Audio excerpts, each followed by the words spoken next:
Hi, everyone, and welcome back to the Viking Academy podcast. I'm your host, Erik the Viking Soulbacking. Hey, this week we have Gwyneth Flack on the podcast, and she's the author of a book called Limitless: Transform Your Life with Intuition and Creativity.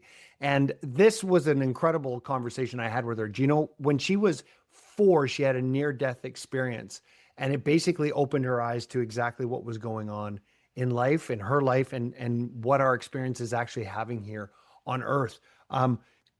We also talk about what happens for kids in terrible twos. There's a big aha about the terrible twos, which made me appreciate kids a lot more. I just landed off a plane ride from Palm Springs, and this 2-year-old was losing his shit on the airplane. And all of a sudden, I'm looking back on it, and I have a much better appreciation after talking to Gwyneth about exactly why the kid was having a freak and a meltdown. So, any of you who have children or have young children will really appreciate this podcast.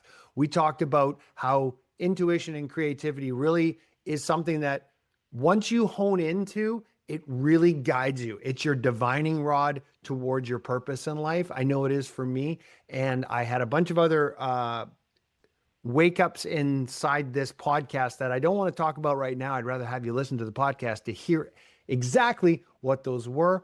But let me see, until I come and trip over more words, let's just get to the podcast, shall we? Let's go explore.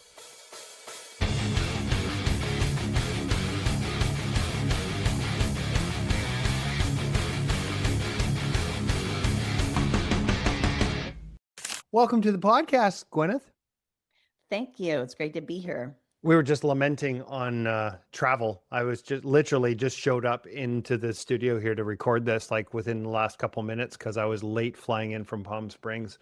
It's been nutty. It's been nutty in the air so far. Like, I do a lot of flying, and it's been crazy. Yeah, right now it is crazy flying. I haven't flown since December, but that's what I hear right now on the news. It's nutty. Yeah, totally nutty. But you know what? We still get to fly. So I like that.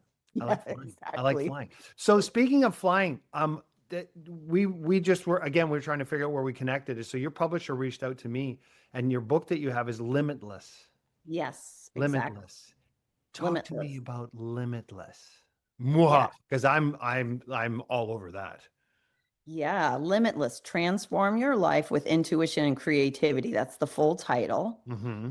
And because really we are limitless beings. And when we experience being limitless, that's really, you know, when we're feeling joyful, I think when we're feeling joyful, that's kind of a sign that for a moment, even if it's just a moment of joy, that we might be experiencing some of that limitlessness that we really are, that's beyond just the body level of being here. So that's all of a sudden I'm like, want to dive right down into the deep end of the pool here. Why do we not know that? Because we come into this, we're born into duality to begin with, right? This whole game here on the planet is duality. Yeah. And so we come in the oneness really that we are, that we all are. We come in as an infant. I mean, anybody that's held an infant in their arms really has an experience of that, whether it's your child or whether you're holding, just this sort of maybe 3-week old little baby. You hold that baby in your arms, and it really is an experience of tuning into that oneness, I would say. But then it's not long after we're born, I like to say it's when we're two, we hit two-ness. And what is two-ness? It's, you know, that is often when you see little kids start to throw fits and really they hit the quote unquote terrible twos. But it's like I do actually think it's the experience of a young child hitting that duality and realizing, oh, okay, there's something else going on here, because we start out in this beautiful space of oneness, but that's also really why we're here. We're here really in a lot of ways to experience how to navigate and how to remember that oneness, even though we're living in this crazier than ever duality. We're living in this whole game on the planet that we're trying to navigate. And the more we come back to remembering who we are, that's beyond just that body level. But the problem is we come in like in kindergarten, in first grade, the focus just becomes on the body level learning, which we know is important. I mean, the intellect is important, but it's not the only thing. So it's like we come in first grade, kindergarten, whatever.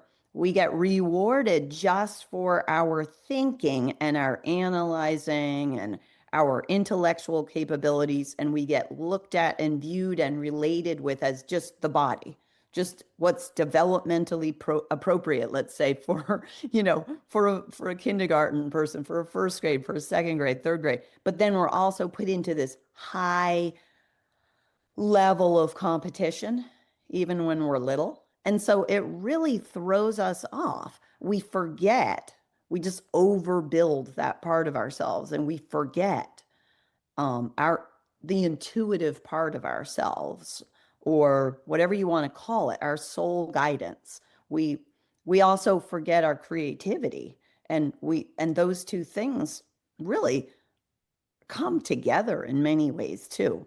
So that's like our starting point. So yeah, it's really easy to move away from that experience of experiencing for ourselves our limitlessness.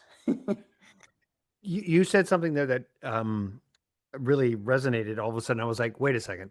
Terrible twos, because everybody knows if anybody's got kids, they know we talked about that. You've got your daughter. How old is she? You said She's 17 now. She's in 17. terrible 17 now. Terrible 17s.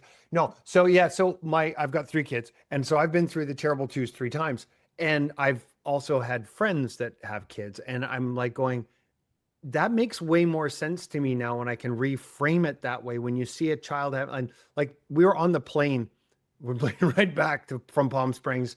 Like I literally just showed up a few minutes ago because of the delays in the air traffic control and all that fun shit.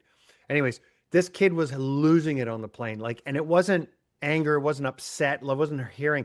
It was like just having a good temper tantrum, a good 2-year-old temper tantrum. And I went, and I said it out loud just so everybody it kind of breaks the tension. I said, you haven't really lived until your kids had a temper tantrum on a plane, and everybody kind of chuckled, right? Because everybody knew, yeah.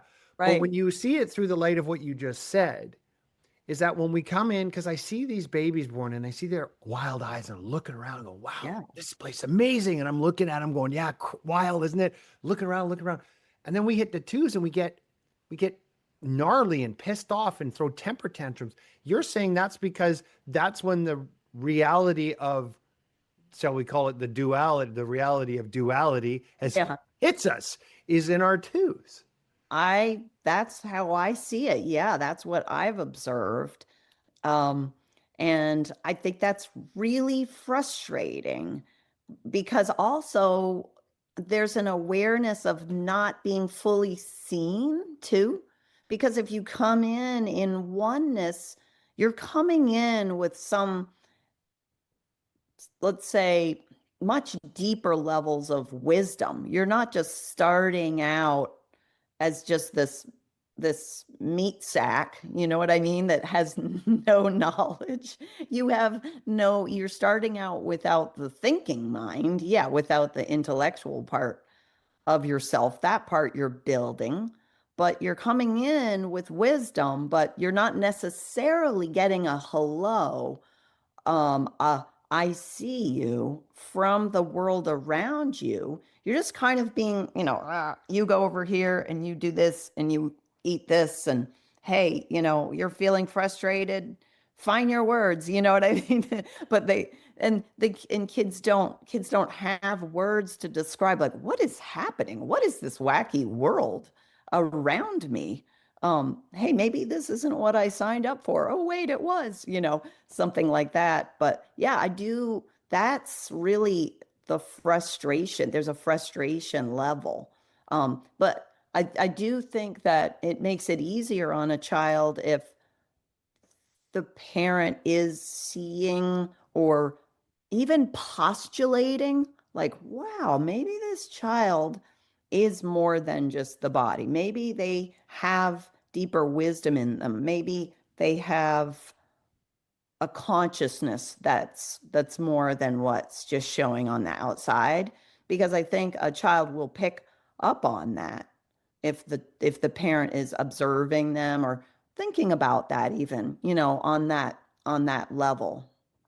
Well, you're also assuming that that has a presupposition that the parent is aware of their own oneness and their own connection to Right, right. divinity and able Yeah. to see it, um it's curious. So this theme that I've seen happen over and over again, where it's like we come in awake, then we fall asleep, then we wake up again. Do you know what I Mhm. mean? Like, so it's this, Yeah. you're coming in fully aware, going, yeah, okay, wow, this is great. And then you're, as a kid, you're looking around going, baby, you're going, wow, look at this place. It's incredible. It's amazing. And there's other beings. And what the hell? This is incredible. What a playground. And then all of a sudden, that open and that child wonderness gets layered upon layer of conditioning. And I've got a psychology degree, so I always know about positive negative reinforcement, all the things that have just layered upon layered upon layered have hit us. And then you forget who and what you are to try and fit into this space.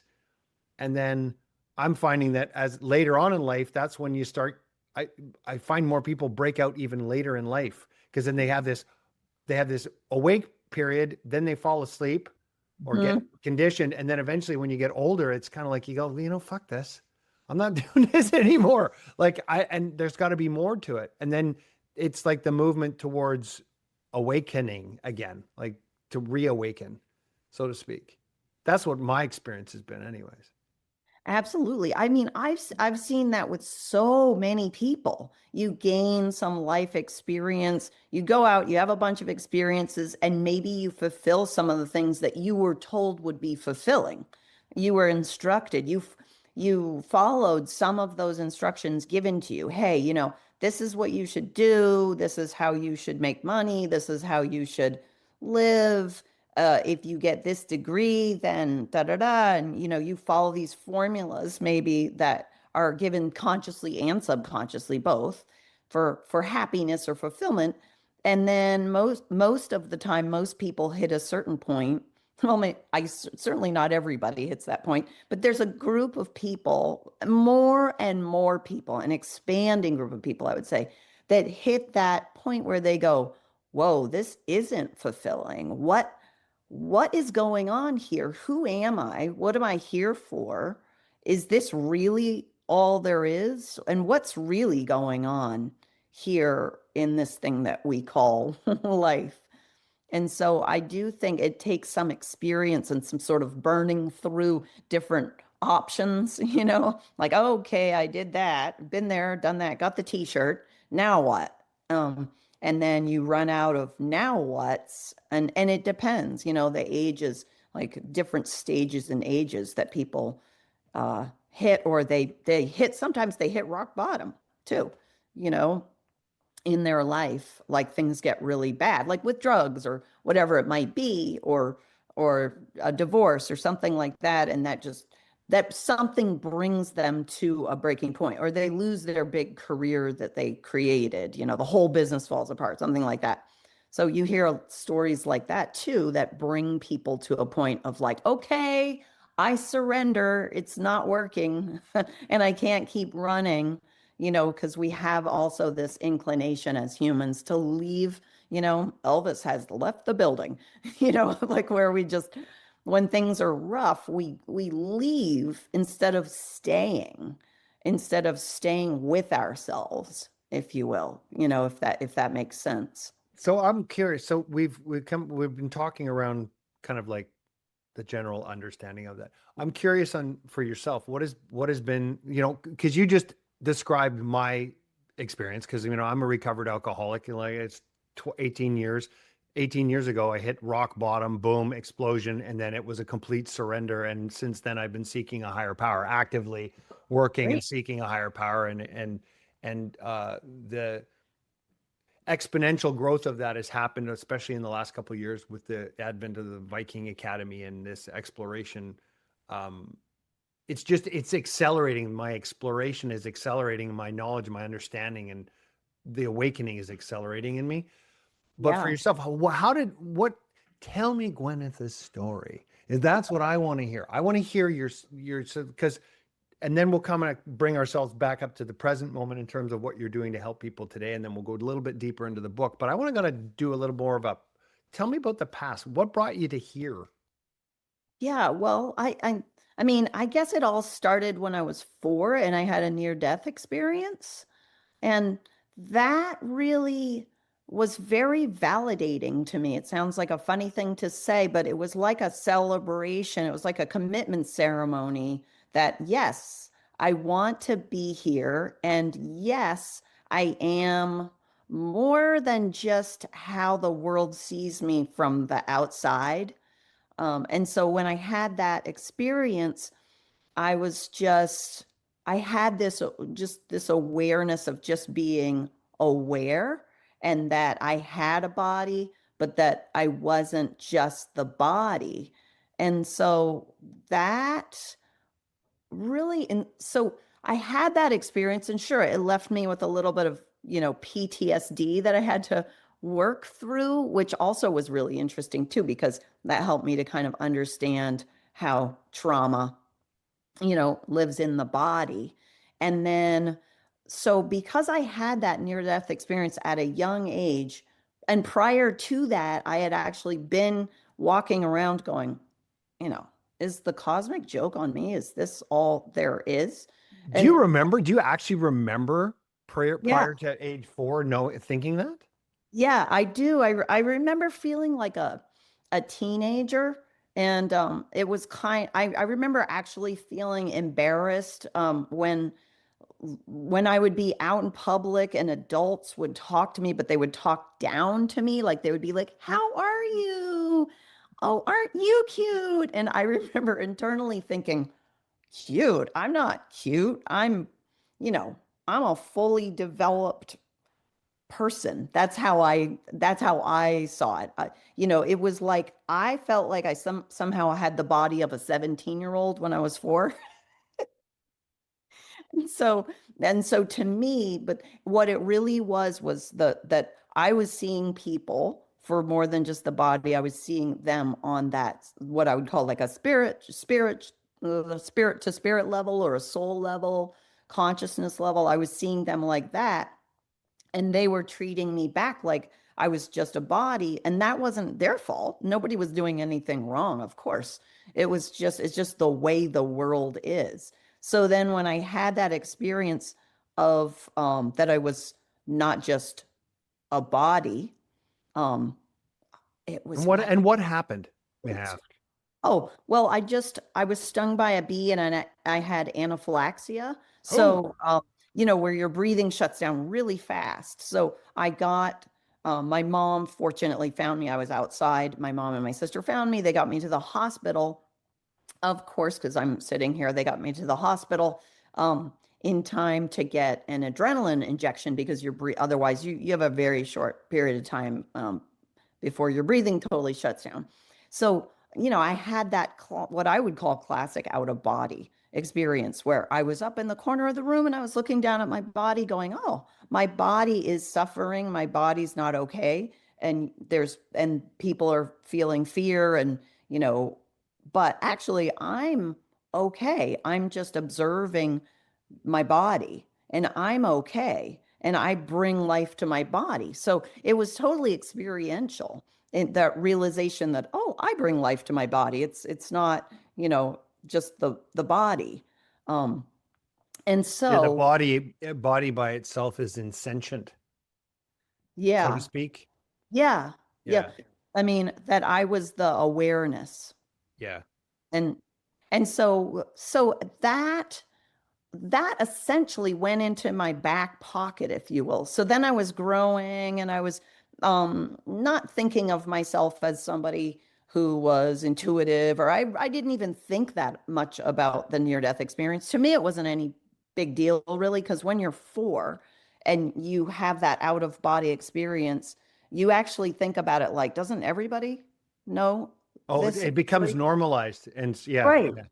Right. So it was normally, it wasn't until I reflected on it later, oh, that's an that was actually a very helpful experience for me that showed me something that I could personally experience. And so so then of course, like any kid, I sort of drifted away from all of that.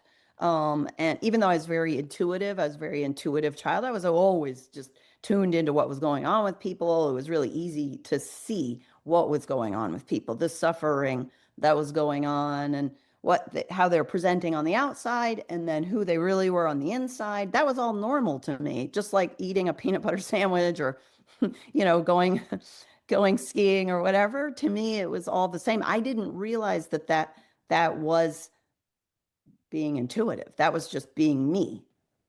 Because when you're a kid, that's just how you think, right? You're not putting it together. You're just being yourself, whatever that is. And so later on, after I sort of drifted away from the spiritual stuff and was focused on other things, then I started to really get interested in it again and take classes. And then How old were you when you did that?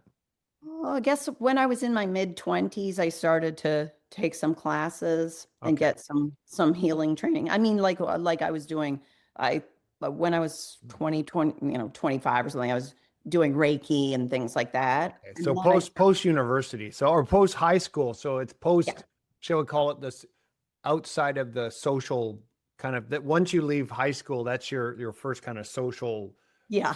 ring or net of people that you're kind of with. And then when you break out from there is when you really start to figure out who you are. Oh, for sure. Because I mean, high school, that's just all about the body. And at least it was when I was in high school, everybody was just, Ego yeah, play. It's big yeah, ego play. Yeah. Yeah. just a mess, really.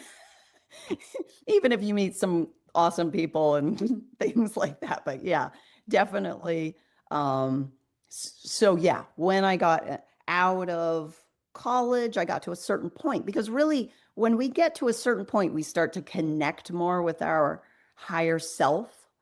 Um, Really, when we're 21, we start to get that higher self part of ourself tends to connect in more. And but then a lot of times it's not till we get for a lot of people, it's not till we get in our 30s that things start to really rock and roll as far as somebody's interest in growth. But yeah, so I was taking a bunch of classes. I went deeper. I had a great teacher. He passed away not that long ago. I took classes with him forever. And then um people just asked me to teach them, because I was just taking classes for myself because I loved it. I just loved the spiritual growth, and I loved what it was doing for me. It was just so refreshing, and it was just such a relief to be letting go of. It was really helping me to let go of a lot of the weight of the world that I've been carrying around my whole life, Is that helping because of your people. intuition and you're there because you can pick up on the energies of everybody, so you didn't realize you were actually carrying everything? Yeah, oh yeah, and I was carrying a huge load of energy. And because I mean, really, that's a starting point. Just starting to let go of what you've picked up and carried from all the way from your family to your schooling environment and your college environment and whatever your professional training is. When you start to let go of that, it really frees up your space so that you can actually look around and start to tap into more of your own awareness, versus like looking through all the filters and looking through all the debris. Like we just carry around so much debris that we're kind of trying to look through all these different identities, or these different energy that we pick up watching the news, energy from past experiences. When we start to just let that go and have a way to become more grounded and release that, it's really a whole reboot. And then you start to get in touch with, wow, this is fun, this is joyful. I mean, spiritual work, it can be, it's not always easy, but at the same time, it's way easier than just trying to live in the world, you know, without any tools. I think we all need tools to be able to manage the crazy energy of the world. So, okay, so you had the near death experience when you were 4, went away from it, then started coming back in your 20s. It's interesting you said that when you're in your 20s or in your 30s, that's when we start honing in again on our spiritual nature. But I don't see everybody being that way. Do you know what I mean? Like not Oh, yeah. everyone is tapped in, connected, even though even in the last little while, I've really noticed when I look at people, I go, I can see I see them, but I see more not who they are, because who they are is so deep and like it's so hidden in behind these layers of the person they're playing, the part they're playing, and all the damage and debris that's in front of it. I very rarely meet someone and talk to them, if that makes sense, because I realize in most cases, I'm talking to the debris Yeah. the shall we call it Identity. the programming. That's what Tammy Grantham tells me about that. She talks about the programming, which I like. I'm also a Yeah. behavioral psychologist, so I think about conditioning, but it's like programming, conditioning. It's like this accumulation of stuff that really isn't the person, right? All right. Exactly. It's the veneer. It's what we learn to survive. And sometimes the programming is so strong that, a person has a really hard time getting there to dive into the inner work or to start to let go of it. So it's really person to person. I mean, everyone's just in a different, people have different purposes for being here. I think sometimes people are just having a lifetime where they're not going to go down that route of growth. Let's say their focus is on another path. So it's like it's different from person to person, because some people would go there if they could break free of the programming, and the programming's so strong from either their culture or a relationship that they're in. Sometimes people can't grow because the relationship that they're in then would break apart. There's so many reasons, or it's their work culture that they're in. If they grow, then they're going to leave their job. Yeah. And so it can be really deep levels going on that keeps somebody from being able to show up to do the work, to do that work that really ultimately brings a lot of joy, brings a lot of expansion to your life and creativity, all these great things. But there's a lot there that can keep. I see it all the time. People on the fence signing up, because I've been teaching for 20 years, and people on the fence, and you're like, I don't know, are they going to be able to sign up and show up, or are they going to go sign up for a flower arranging class? Are they going to do the work, or are they going to Right. just go, no, no, no, no, no, no, I'm going to bypass it, and I'm not going to go there. And there's so much fear, there's so much messaging in the world to not do that too. So you're working on that. There's so much resistance to growth, because then what? The game's up. When you grow, when you expand, when you become more aware, then all those ways that you've been held back start to literally fall apart, disappear. And then what?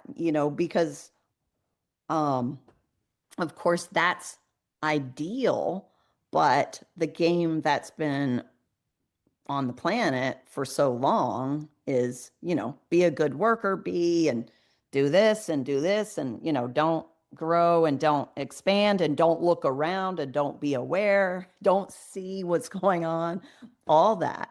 And so it's kind of like it's like a way of being rebellious. I mean, or a disruptor in the best sense of the word, in the most positive sense of the word, because the second you start to break those patterns and programming, the ripple effect is phenomenal. I mean, it changes your family without you even ever talking to your family. You know what I mean? In other words, you don't have to tell, like you might not be explaining to your own parent the kind of growth or whatever, but you see them changing. You see both generations, the younger, maybe your kids, your parents, your friends. It has this incredible ripple effect without you even having to do anything in terms of put an effort into describing what's going on.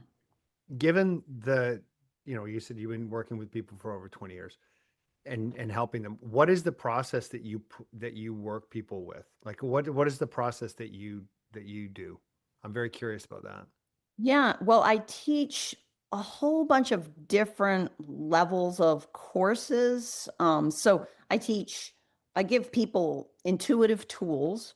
That's like a 4 or 6 week class that's giving them the basics to kind of create a healing habitat for themselves. It's giving them the basics to be grounded in their body and start to tap into their intuition and to recognize, is this my energy? Is this not my energy?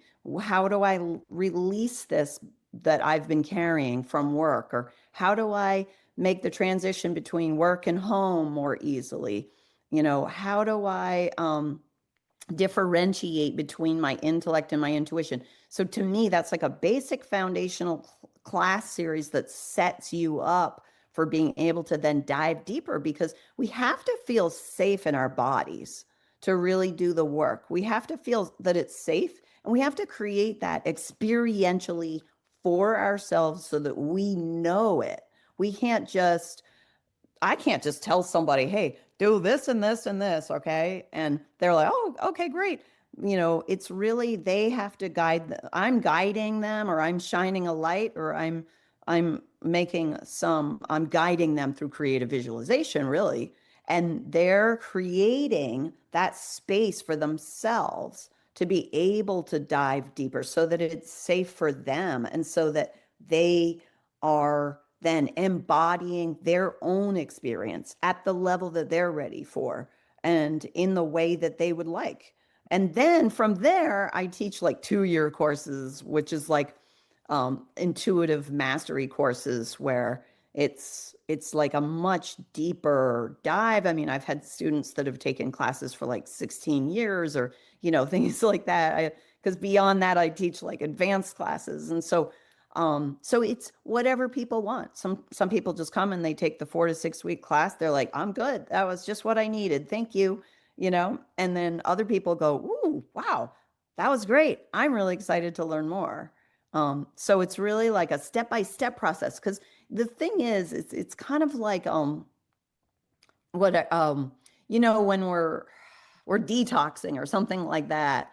Um, where if somebody's doing a detox, you want to do it gently and slowly. You don't want to be like, okay, I want to get totally healthy in 30 days, And so really it's like a gentle step-by-step process. Otherwise it's too much. You have to step into growth, I think, in a way that's that's fun. I mean, I like to set the space for it to be from laughter and lightness, because we can't go deep if it's heavy already. We have to get ourselves into a space of lightness to have the freedom and the vibrational frequency to then have it be safe to go deeper, because especially because we live in a world where there's so much fear.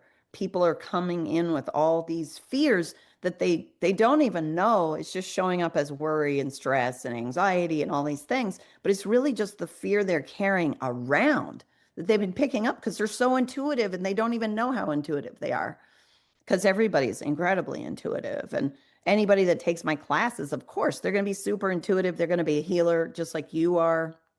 You're intuitive, you're a healer, you're out in the world creating positive ripples and helping people. And so those are who my people are, the people that are out helping other people. Yeah. That you said something there that kind of twigged a thought, is that the angst and anxiety that most feel is a result of what others are feeling. And so like how could someone have this kind of stress and anxiety in their life and know if it's theirs versus somebody else's. Do you know what I mean? And if it is theirs, it's not really, and I know it's not really theirs, Yeah. but how can they differentiate between, just because there is a lot of fear and anxiety and stress in the world, and I pick up on it. Yeah. And, and, but to see someone and they're in this stress and anxiety, but how can they discern whether or not they're intuitive picking it up from somebody else, or Uh-huh. if it's coming from inside them, which isn't really them, it's still an attachment to them, because I don't believe that we are fear and anxiety. So Right. it's still, but it's another layer of attached stress and anxiety that's either directly hit from my lifetimes or my past lifetimes, and versus what I'm picking up from other people. How can you tell the difference? And then Yeah. after that, what the hell did you do with it? Yeah. I mean, I have my students do get into, once again, they set their energy, they're grounded, they're basically really connected into their awareness, and the analyzing part of themselves a little turned down, and then they start to read energy. Everybody can read energy. And it's really easy to teach people. I teach people to read energy so that they're just simply looking at with their awareness. They don't, they're using their awareness, and they're able to look and read and discern. And it's much easier to do this than you think. Like, even in just my foundational class, people learn how to do this, where you're looking, you're going, is this my energy? Is this not my energy? It's vibrational frequency. Everything is energy, as Einstein said, and everything is vibrational frequency. And so you're just looking, and you can even look at it if you put out a bubble and another bubble and look at two different kinds of energy intuitively. And you just start to notice what the quality and read what the quality of that energy is, because we're reading all the time, right? Some people are really good at reading the room, And so, and also I mean, I absolutely love your question anyway, because you're saying, what's within us. And of course, we have our past experiences. So we have our past experiences, which is a whole history of past experience. The intellect is holding those past experiences. The body is holding those past experiences. And then we are super intuitive and super sensitive, and some people way more sensitive than others. And then we bump into some energy, and essentially we sort of bump into it with our awareness. And then there's the the old energy in us, some kind of old fear or anxiety that we've been carrying around, let's say since like third grade or sixth grade or whatever it is, then matches up in some way with that energy. Ooh, we just watched something terrible on the news, or we just had a conversation with somebody who was really stressed and anxious that we were helping, and, just we were having coffee together or whatever. And we bump up against that. There's a match. There's an energy match actually that happens. And something funny happens when we match energy. We either resist it, and this is all conscious and unconscious, usually unconscious, but we either resist it, where essentially a part of us goes, ooh, or we override it, we just completely override it. La, la, la, that's not even happening. I don't know anything about that. Or we become it. And suddenly we're like, oh, you feel bad. Oh, so do I. I feel really bad too. And then it's like, a lifeguard trying to save somebody. But if you don't know how to do it right, you're both sinking, right? So, or there's another ideal option, which is less common, which is we have a sense of recognition that we just matched that energy, and that something in us matched that, even if we don't know what it is. And then we decide to just actively using our imagination, which is a healing habitat. Our imaginations, our creativity are really, incredible. That's where healing begins. But so if we just start to imagine, oh, I'm going to release whatever that is, that match, that picture that I'm holding in my mind, that mental image picture from that past experience, that's somewhere in my mind space, and where it just bumped up against somebody else's. and it created this match. And then, ooh, I resisted it, or I overrode it, or I became it. But instead, I think I'm going to practice just being more neutral and releasing that energy. And I teach people how to release energy, but it's once again, it's experiential, but we can do it very easily because then all of that whole process essentially is innate to us. It's just that we're not taught any of it. I mean, from day one, we're not validated for being intuitive. Like, oh, you're so intuitive. We don't hear that. We just go, oh, you're such a good student. You get straight A's. So yeah, Okay, so you just so when we so if I pick up on an energy that's yeah, a negative energy from somebody, then I go instantly can I then say, "Oh, it's if I picked up on the energy, do I know that it therefore there's some part of me that's picked up on that energy? What I'm trying to say is if someone comes into the room and has this negative energy, yeah. and I pick up on it, I go, whoa, like that. Some people walk in the room like, whoa, there's some darkness over there. Like it's major dark. Like I feel like this demon just walked by me. Is that a trigger telling me that there's a like the energy matched? That's why I picked up on it? Or can you still pick up on the negative energy and it's got nothing to do with me, someone else completely? Or if I pick up on that energy, does that mean there's some part of it still carrying in me? Do you know what I'm trying to say? Like I'm Yeah, looking for the divining rod here to go. yeah. If you pick up on the energy, does that mean it's in me? And if I do I do number four? I'll take door number four, please. I'll do door number four, not the first three now, because I'm consciously aware of it. Yeah. But is that am I correct on that assumption, or is it I is it mean, is it a little too simplistic? well, in the biggest, broadest sense, since we are all one, we really, we really are all one in the sense that we do have something within us that matches everyone else, but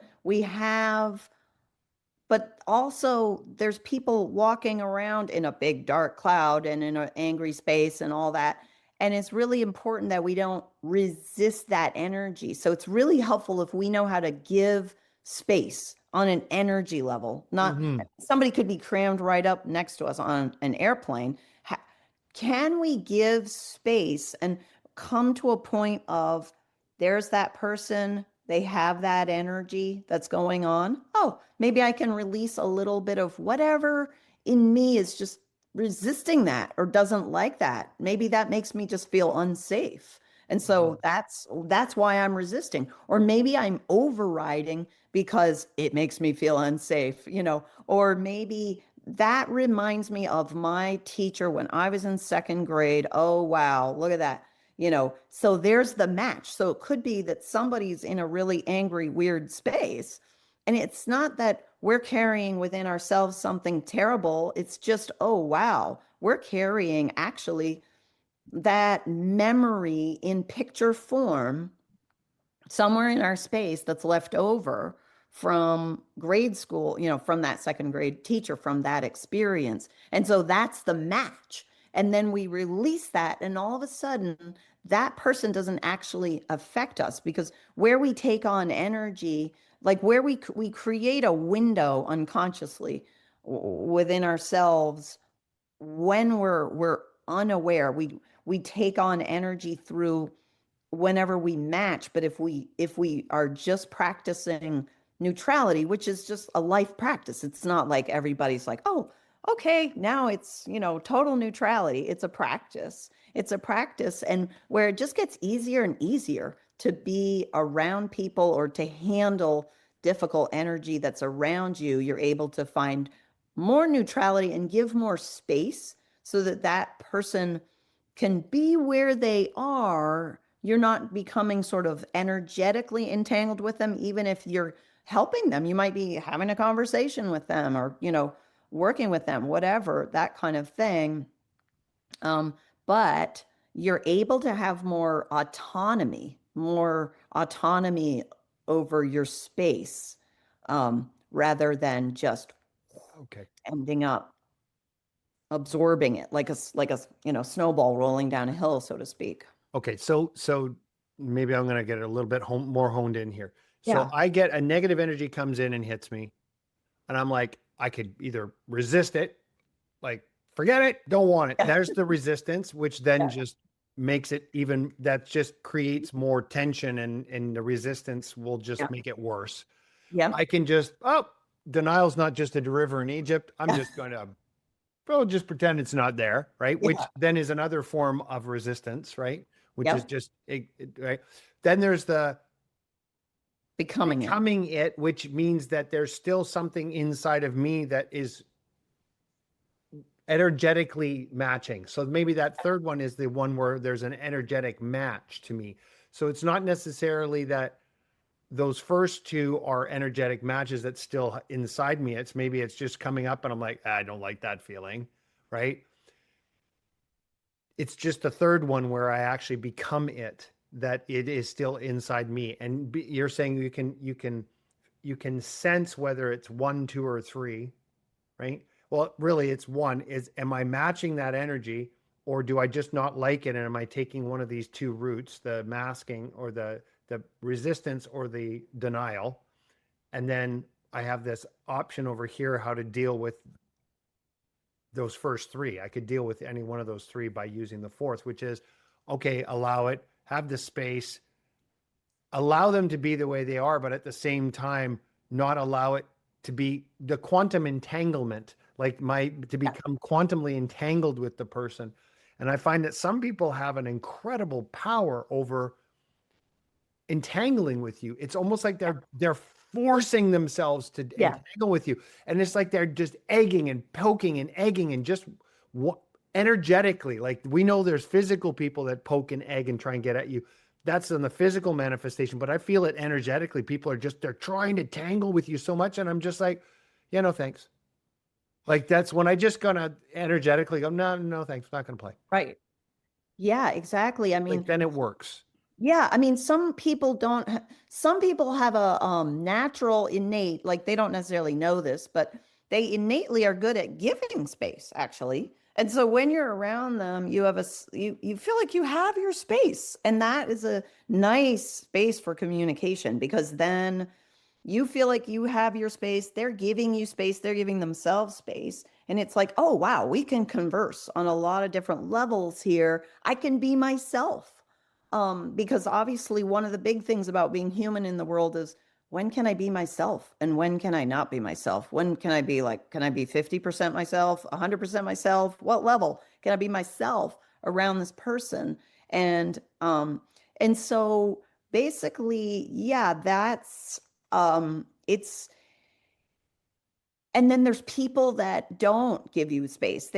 Nobody gave them space when they're growing up. So they sort of learned that energy. And so they don't give you space. And it can shut down communication. It can shut down a conversation. It can make you just feel kind of like, oh, I just have to, whoo, I can't even, stay in my body. This person is, and a very controlling person certainly goes right into your space.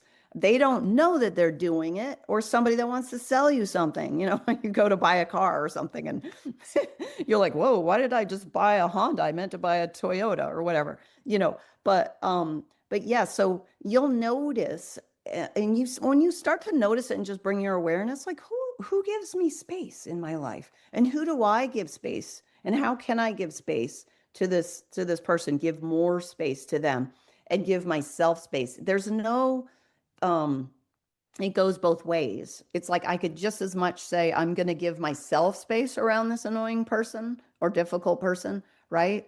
And I could say I'm giving them space, but it's really one and the same. um it's having your space, and it really, when you don't have your space, it's easy. Like if you're around somebody that is not giving you your space for some reason, whatever that is, you might forget something really simple that like, what is my social security? What? I know my social security number. I can't believe I can't. What are the last four digits of my cell phone number? I can't even think of that, or what happened in whatever in history. So let's say a lot of stuff about history. It's really interesting to observe what happens when somebody goes into your space. And so it's really that's actually one of the things that I teach when I teach people is to have their own space. And then that's part of creating, essentially your healing habitat or your habitat to be intuitive, which is really all what? Your habitat to be more of yourself. It's just to bring more of yourself to show up in full form, which is way more fun. If you're going to be here in this difficult earth, we might as well be ourselves as much as we can. Well, yeah. Is it be ourselves or be the person we decided we wanted to come here to be? You know what Yeah. I mean? Because there's that and this is where I think and I just saw your book and the purpose of the book being very much in aligned with the Viking Academy, which is for me, it's about living life with passion and purpose. And I find that only comes when I have been actively exploring the self discovery, not in a selfish way, but figuring out, well, who is this guy? What is it? What am I here to do? And the through line through it is the more I discover where the joy is for Erik, and the more I can express that joy through the different channels, which is feeling like being me, the more Yeah. I can be me, that's where the fun is. That's where the excitement is. And that's where the freedom is. That's where all of a sudden the weight comes off my shoulders. And all of a sudden it's like, it's not, it's not difficult anymore. It's engaging. It's fun. It's enlightening. Right. And so it's allowing us to discover who we're here to be, even though that person that you're being is just an aspect of who we truly are. Like who we truly are isn't these meat sacks that we're carrying around, right? Like I can't get my head wrapped around the fact that we're just here playing a game of cat and mouse. Like we're just here playing, like we're just here having amnesia, right? Right. But the closer you get to expressing who you were here to become and be, the more joy you feel and the more closer you come to the ultimate source, the oneness, because now you're in alignment with, say, God's will. Like that concept in the AA program, it's always like aligning yourself with God's will. As soon as I align myself with who Erik was meant here to be, then I'm cooking with butter, right? Now I'm flying. Things are fun, things are easy. The stuff that I'm doing is joyful, Mm. and it's but it's not who I am at the core, if I'm making myself clear. Do you know what I mean? But I'm getting closer to it by expressing who I'm here to be. Yeah, exactly. I mean, because and in our lives, we'll notice sometimes, wow, we're trying to do something and it's just so much effort. And then when we start to tap into our creativity and our intuition, then and we start to move into a flow, we start to more easily connect with what is my purpose. And so, I do think that our intuition is there to guide us toward our purpose. It's always trying to guide us toward our purpose. Our purpose is, not just one purpose and different parts of your life, different purposes at different times, but it's our intuition is always it's there like a GPS to sort of guide us and keep us aligned with our purpose. But so often we're cut off from our intuition. We're cut off from having that really clear guidance. And so we're like, what is my purpose? And I think the more you follow your purpose, the more creativity also comes with that. How do I follow my purpose? Let's tap into creativity to see how to make this work, because it's going to require some creativity sometimes to follow your purpose, because it may be it's outside the box, so to speak. And therefore it's going to require higher levels of creativity, creative thinking, creative problem solving, creativity applied to anything. We're creative beings.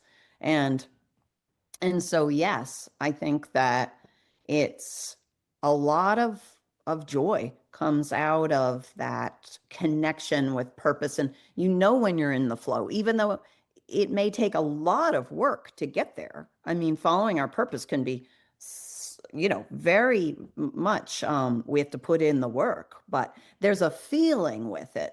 There's the joy, That's what I meant. Like Yeah. there's an understanding and knowing.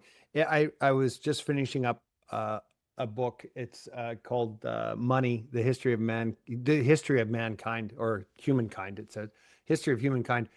And made a note at the end of it, and it's more. He's an economics guy, and he's explaining what money is, a social contract between people. But there's one line that he had at the end, and it nailed it. Just resonated so well for me. It said he said it we have this vision that entrepreneurs and artists are totally two different people. Like the artist is the creative expressionist, and there's living life, and they're living in Right. poverty and all the rest of it. And the entrepreneur is the rigid right wing numbers, blah blah blah blah blah. And it was like, no, and he goes, no. The true entrepreneur and the artist are the same person. They're creating newness, and the entrepreneurial spirit of creating something new out of bringing something from a lower level of productivity to a higher level of productivity, or seeing a new opportunity and creating some new value in the world, is an act of creation. It's creative, and it's a creative expression. And I really resonated with that, because I'm a chartered accountant, or CPA. I still have my designation, and I play in an 80s heavy metal band. Like, how could I could never reconcile those two. I said, how the hell did that happen? And I went, and as soon as I saw that one line, it was like, no, it's all one creative expression. And so this is where, like, the title of your book, I love it so much. It's like when you tap into the intuition and creativity, you realize your entire life is a expression of creativity. Right. It's been there for you the whole time. It's Right. just it reminds me of the 2-year-old having the temper tantrum, though. Whenever I'm not really stepping into my creativity and the joy and the play, is when I throw a temper tantrum. I'm still a 2-year-old. Like, I can still throw my temper tantrums. You just watch, ask my wife. Holy hell. Like, if I'm not getting what I want out of my business or music or whatever I'm endeavoring, it's just like, yeah, I can act like a 2-year-old again. Right. But it's knowing that feeling that there is something else that we should be, not should, but want to be doing, and giving ourselves permission to do it, are two totally different things, right? Because it's like, and I'm finding this more and more, this message coming across and going, follow that intuition, follow that. It's there for you. It's telling you what to look for, right? And in the age of AI, it's like, oh, AI is going to take care of everything. I'm like, no, it's not. It doesn't have intuition. It doesn't have common sense. It doesn't have emotion. It doesn't have human. I mean, AI is trying to catch up to humans, right? Right. Where it's trying to catch up to us. So I'm just, but here's the other thing. I think every individual person too is here for their own individual expressive creative purpose. Like, Yeah. everyone has their own individual purpose. So it's not like we're all going to go over here and all going to go and live in a yurt and sing Kumbaya together now. It's like, no, there's finding what it is in you that is that spark, that excitement, that thing that actually drives you, right? Like, what drove you to write your book? What was it?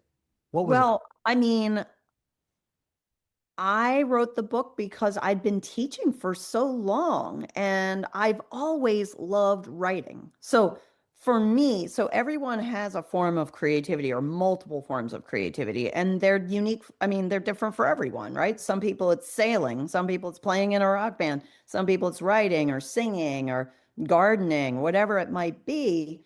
But for me, I always loved creative writing. And I always thought of myself as a creative person. And I never really thought of myself as a spiritual person, kind of thing. And then I ended up by accident becoming a teacher, and everything wasn't really an accident. But, it wasn't my plan, right? But it's what I love. And so I put together my creativity, my love of writing with what I had been teaching. And I thought, well, if I put this in a book, this foundational kind of series in essence, put it into a book form, then I could get it into more people's hands. And wouldn't it be great to be able to help more people? So that's why I did it. And I love writing. So it's like that whenever we find something that we love to do, like my daughter's loving ceramics right now at school, and she's really into her academics, but then she's just as creative, like she's doing all kinds of cool creative things. So whatever it is, it's like that act of creativity generates the enthusiasm. It expands us. It literally brings, I don't know what, but it's just very enlivening. And so it's like it feeds us or replenishes us, or it helps us to sort of tap into all our senses and really show us maybe all the dynamic aspects of ourselves. Whatever it is, the creativity really then it springboards the other things. And so if we don't have any form of creativity and we're just trying to do the one thing, it can be like, oh, okay, time to make the donuts, remember that Dunkin' Donuts ad? Where it can start to just feel like I gotta do this. And sometimes I actually, like, if I'm just doing too much admin for, because obviously somebody like me has to do, I have to do all kinds of emails and do this and that, all this kind of stuff. And then if I go, oh, wait a second, I need to just sit down and do some writing. Like I just wrote a fun, thing for my newsletter or whatever. And I was like, oh, I really enjoyed doing that. That charged me up. It energized me. So I think we need that. And they even did a study. It was either Pulitzer Prize winners. I think it was Nobel Prize winners or something. It was one of those two groups where they studied them, and what they found in common with all of them is all of them had some very um, like a very deep relationship with some form of creativity. So these are people that were like, let's say, super science based and or super high intellect, but they were also singing and they were, doing all this creative stuff. And so they realized, oh, isn't that interesting? People who rose to those kind of high levels getting those awards, they really actually have this, they're tapped into something, whether they even think of it as anything or not, or maybe they do know, but there's really something very important about that. Yeah, I think for me, thinking about my entire life as a creative act has fed me a lot more energy than I've ever expected. Like Yeah, it's all creative. It's all a creative act. Um, that's not to say that all the things I do don't give like some things I don't want to do. I just right. emails. You just talked about emails. Holy hell. Nope. I finally got rid of emails. Got my EA's taking my assistant is taking care of my emails. Oh my gosh. It feels amazing. It's amazing. I've Yeah. got more energy now. Um, Hmm. but seeing my entire life as a creative act, as being part of creativity, that just like that's fun. Hmm. That's so fun. Like you get to paint all day. Like if you're a painter, you get to paint all day. If you're a musician, you get to sing all day. But your entire life is an act of creation. Yeah. Yeah, it really is. And it's once we start to look at it that way, I really think something shifts. Likewise, we can put our creativity into worrying, which is not healthy for us. So we're so creative, and our creativity is power. It's very powerful. It's you might say it's our creative power. It could because it is very powerful in the good sense of the word. And but like with anything, we could turn that if we're not being creative in a healthy way, like playing in a band or gardening or writing or singing, whatever that might be, um, sewing, there's just a million forms, right? If we're not putting it into good, beneficial for us, beneficial avenues, and we're kind of just we have a lot of energy, we might start worrying about things that we don't even need to worry about, stressing about things that we don't even need to worry about, or focused on nitpicking with something that we don't need to actually put our creative energy into that. Because I noticed certainly for myself that if I that's actually a sign that I know I need to dive into some creativity. If my mind just starts to go on all these other little dee dee dee dee dee dee dee, I'm going to worry about this and I'm going to do too much. I'm going to overthink this and I'm going to, try to like dive in and fix something with somebody that, they don't even want to be fixed. They don't want to be helped. When I start to, if my mind goes into those familiar modes, it's like, if I just step into some creativity, I just relax. I move into that receptive state that is intuitive, right? The intuitive space is receptivity, and the creative space is receptivity. We move in and we are receiving, and that feels really good. That's a very nice space, healthy space to be in, where we find more balance because we grow up in a world where it's do, do, do. And, it's do or die. And it's just, we have all these messages.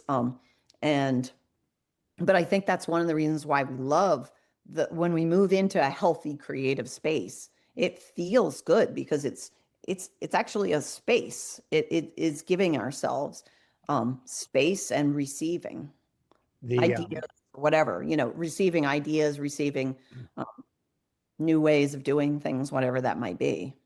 one of the things we talk about a lot in one of the coaching companies that I'm in, strategic coach, talk to entrepreneurs, and I always say with entrepreneurs, I said, what happens when your business is running smoothly and everything's going great? And they start looking around a little nervously. And I said, you do something to blow it up, don't you? And they're like, yeah. And I was like, do you ever get it to the point where your team actually says, Erik, could you just please not come in today? And I'm like, what? Because we get more done when you're not here. Like literally, because you get, it's almost like we're such creative creatures that if we are not creating something and it gets bored, we get bored. Boredom is dangerous for an Yes. entrepreneur. So dangerous for an entrepreneur. Yes. It's like they get bored, they go create some turmoil or Yeah. some catastrophic event so that they can actually make a creative solution towards it, right? Like, You I mean, got it. humans That's are exactly it. like, we're and like this. I'm going to come back to this book that I just read too. The money, the history of money. It was like money is made up. People don't realize this is money is made up. It's imaginary. Like we've made it up. And the whole monetary system becomes more and more imaginary the farther it goes. Like it actually had a little bit of solidness when we were bargaining with each other. Here, you take my cow and I'll give you 40 Right. chickens. Okay, great. Great trade. Done. Like that was like really there. Money, here's a piece of paper. Like that's made up. So we can focus our creative, and that's when humanity really exploded, is when we started to collaborate with our creativity and our imaginations. We started to create some amazing things, and it just keeps going. So we have this incredible superpower that is like, it's our superpower that can be our kryptonite. And I like how you pointed that out, as saying my creativity that creates this amazing thing, the superpower, can also create this negative thing, being the kryptonite, being my creativity will start thinking about, well, what if this, what if that, what Yeah. if the other thing, what if the next thing, right? And I think also it's a matter of programming that we've obviously naturally tuned to look for the thing that's going to kill us, Right. because Absolutely. we've been on the planet for 7 million years, Right. human-ish forms for 7 million years. You've got 7 million years of don't get eaten. And then Right. the next thing is, what can I eat? Right? So those are the two things you're looking for. Is it going to kill me or can I Right. eat it? Right? Right? Right? Absolutely. And so you've got all this programming that's happened in the human form. And then we have spiritual beings diving back in to play around in this meat sack that's been freaking out about getting eaten for the last 7 million years. You know what I mean? Like Absolutely. it's going to cause a little bit of a problem. Yeah. It's quite a dichotomy, right? Yeah. Back to duality, we've got this going on and this going on. And how much can we bring it together as a team? Or are we just, like people sometimes they want to show up for a spiritual class and grow, but they go off to gamble in Las Vegas instead. You know what I mean? Is Yeah. the Zach winning? Who's winning? Yeah. Yeah. Which part of my, yeah. Is it the human part winning, or is it the soul expression winning? Right. Yeah. But so here to this, there's Right. been a About money. question niggling with me the whole way through this going, but when you see people that are not ready to or don't want to go, that you said they're on the fence and they're okay, maybe I will, maybe I won't. And when they go and they go gamble instead, or they go Yeah. they do anything. What do you think? What do you think about that? What are Well, your thoughts?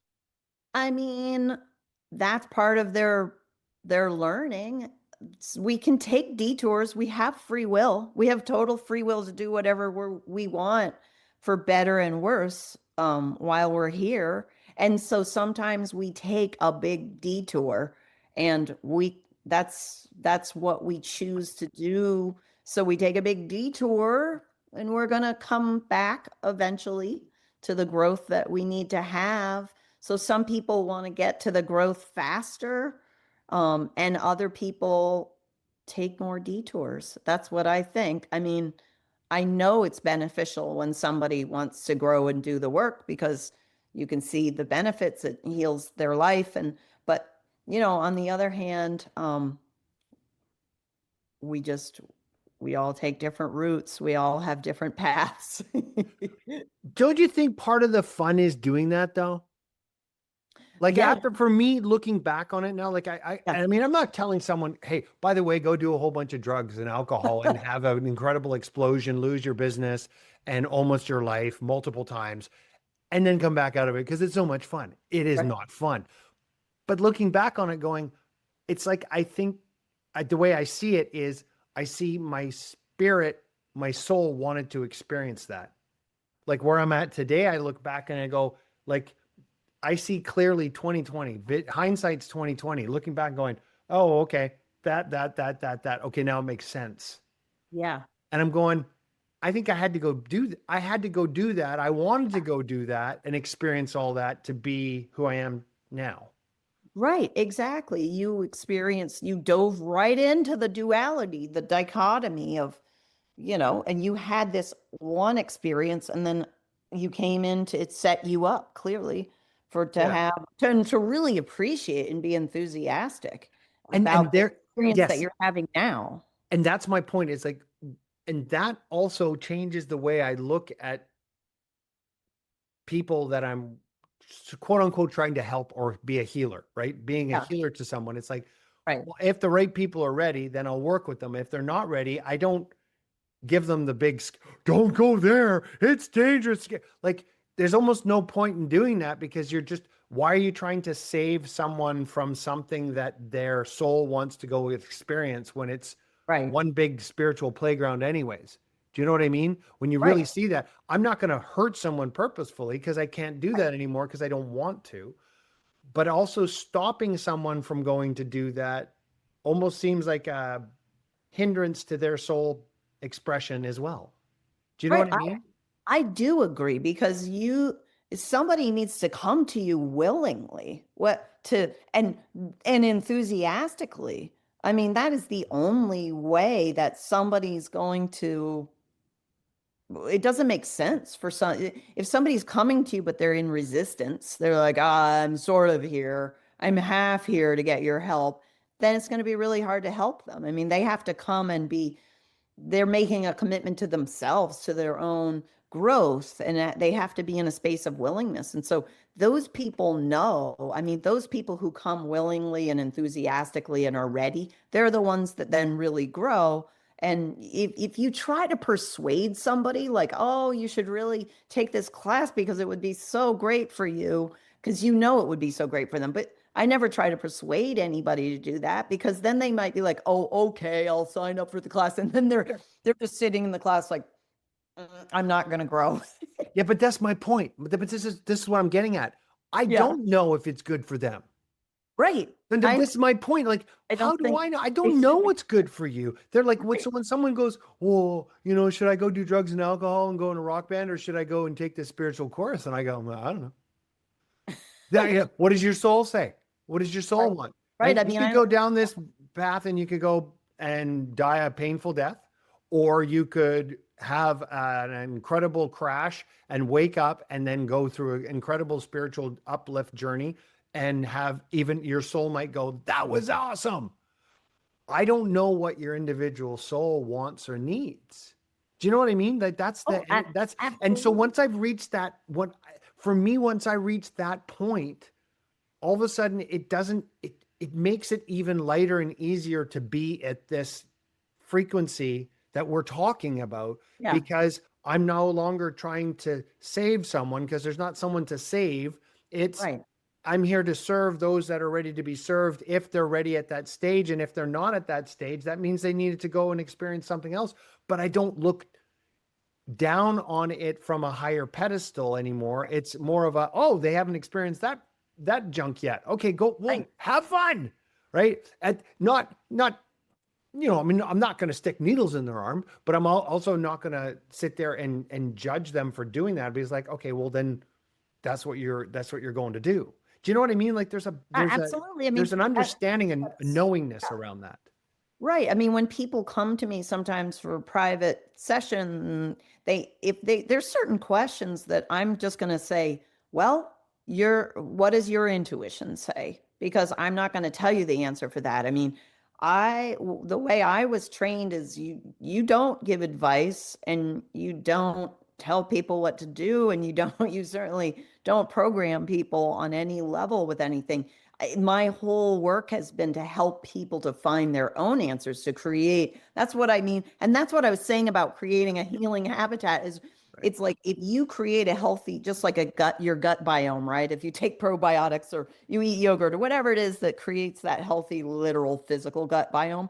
Well, it's like I'm here to help people create a healthy biome if they want to, so that they can find their own answers. I'm not here to give people answers. I do not have their answers. Only they have their answers, but you have to create a space in which you can access your own answers. Otherwise, it's really hard just walking around in the ungrounded world that's full of fear and you're looking for your own answers that are going to guide you toward your purpose, whatever. It can be really hard to do that on solo, on your own. We are meant to gather together as groups. We are meant to be in communication with each other and grow together. We're not meant to do this on our own.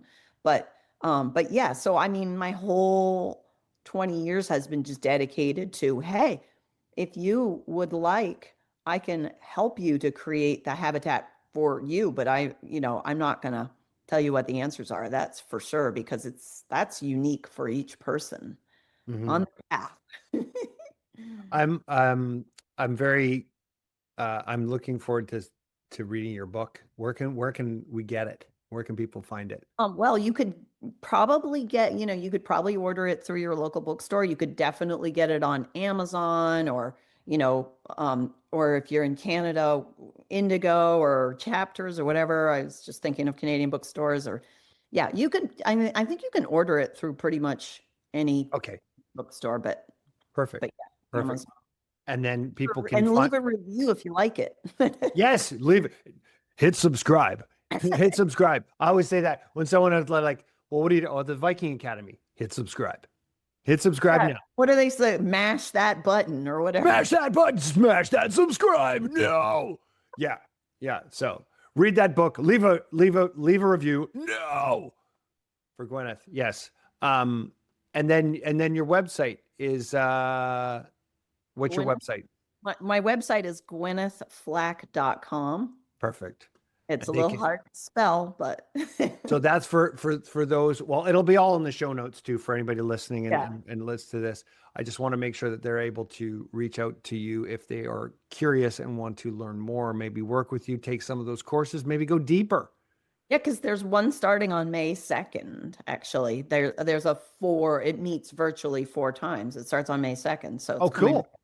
Okay. Yeah, that's easy. Awesome. That's an easy one. Two Okay. or then there's in-person retreats. That's more of a commitment, but Oh, there you online, go. hardly any commitment. Awesome. Okay. Well, so you do in person, virtual, and some Yeah. one-on-one work as well, right? Yeah. Yep. Awesome. Okay. Well, there you go. People know.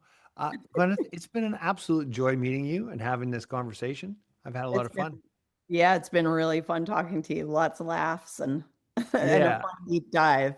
Yeah. Gotta go. Gotta explore. That's what we're doing here. That's what the Viking Academy is all about. Let's go explore. Absolutely. Thank you so much for being on the podcast. Thanks.